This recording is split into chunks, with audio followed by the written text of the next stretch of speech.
Good evening, friends. I'm back with a revision video. Okay, so today we are going to talk about a topic from CVS. Okay, now there is one frequently asked question, and where we usually make mistake is about the pulsus paradoxus, and the other one is Kussmaul sign. Okay, इसमें जो options हमें दिए जाते हैं ना उसमें हम mostly confuse हो जाते हैं. So let's talk about that. सबसे पहले हम बात करते हैं कुसमॉल साइन के बारे में. कुसमॉल साइन क्या है ना. नॉर्मली हमारा जो जेवीपी है वो इंस्पिरेशन के दौरान फॉल करता है. ठीक है, और अगर आपने डीप इंस्पिरेशन किया है तो वो और ज़्यादा एक्यूटली फॉल करेगा. लेकिन देर आर सर्टन कंडीशंस जहाँ पर जेवीपी हमारा राइज करता है during inspiration. What are those conditions and what is this called as? This is called as Kussmaul sign. Rise of JVP during inspiration is called as Kussmaul sign, and it is positive in three conditions. First, it is defined by a mnemonic CRR. C for your constrictive pericarditis, R for restrictive cardiomyopathy, and another R for right congestive heart failure. Okay, so what is basically this Kussmaul sign? JVP क्यों हमारा rise कर रहा है? Normally inspiration के दौरान right side of the heart जो है उसका उस वहाँ पर जो वीनस रिटर्न होता है वो इंक्रीज हो जाता है, जिसकी वजह से जेवीपी फॉल कर जाता है. ठीक है, लेकिन कुछ ऐसी कंडीशंस हैं जहाँ पर ये जेवीपी इंक्रीज हो रहा है. क्यों हो रहा है? फॉर एग्जाम्पल, अगर हम कंस्ट्रक्टिव पेरिकार्डाइटिस की बात करें, क्या है वो? बेसिकली आउटसाइड द हार्ट जो एरिया है वहाँ पर there is lots of calcification. ठीक है, जिसकी वजह से अब जो आपके वेंट्रिकल्स हैं ना उनके अंदर प्रॉपर फिलिंग नहीं हो पा रही है.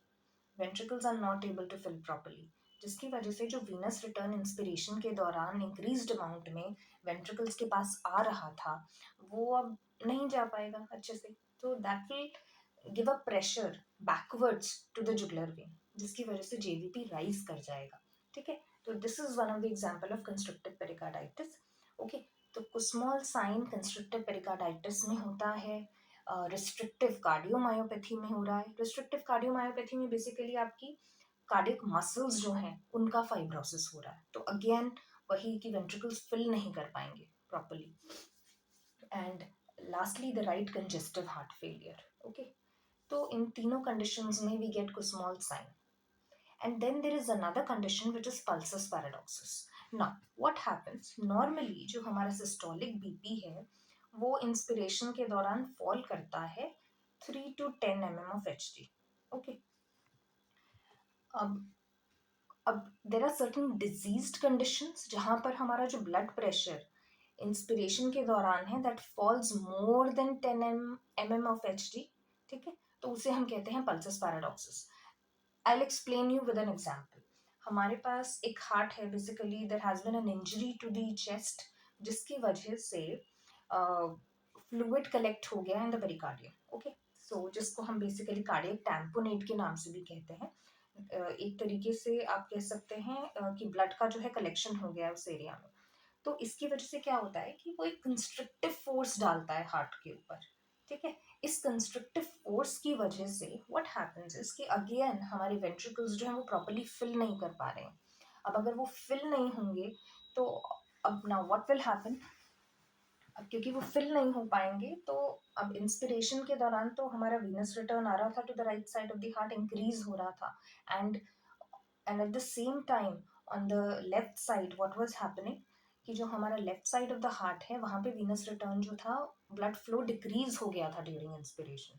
ठीक है, वो ब्लड फ्लो डिक्रीज होने की वजह से जो एंड डायस्टोलिक वॉल्यूम थी of the left ventricle that was reduced which reduce the cardiac output. अब कार्डियक आउटपुट रिड्यूस हुआ इसलिए आपका सिस्टोलिक बीपी भी रिड्यूस हुआ. ठीक है, आपका ब्लड प्रेशर रिड्यूस हो गया. ठीक है, लेकिन अगर कार्डियक टैम्पोनेट की कंडीशन होगी तो क्या होगा? अब वेंट्रिकल्स तो फिल हो नहीं रहे, वेंट्रिकल्स फिल नहीं हो रहे, सिस्टोलिक वॉल्यूम आपकी रिड्यूस हो गई, कार्डिक आउटपुट डिक्रीज हो गया, बीपी डिक्रीज हो गया, and to such an extent कि आपकी पल्स ही डिसअपियर हो गई. ठीक है, pulse will disappear during the phase of inspiration and that is called as pulsus paradoxus. ये कब होता है?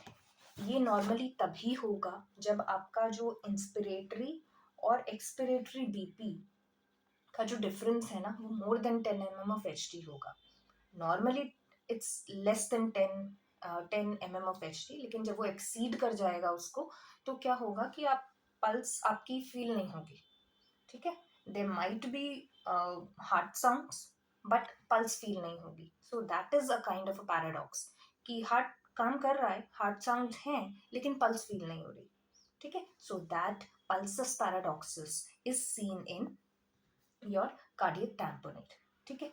तो कार्डियक टैम्पोनेट के साथ में जो आपका पल्सस पैराडॉक्सिस है, that is also seen in asthma, emphysema, pericardial effusion and also in constrictive pericarditis.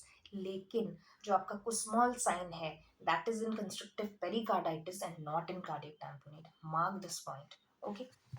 ये क्वेश्चन आ चुका है and it is expected that it might come again.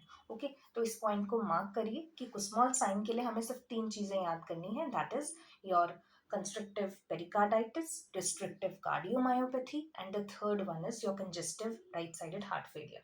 Okay. While for the pulsus paradoxus, we have cardiac tamponade and constrictive pericarditis both, and asthma, emphysema, and pericardial effusion as well. Okay. Hope this video was useful to you.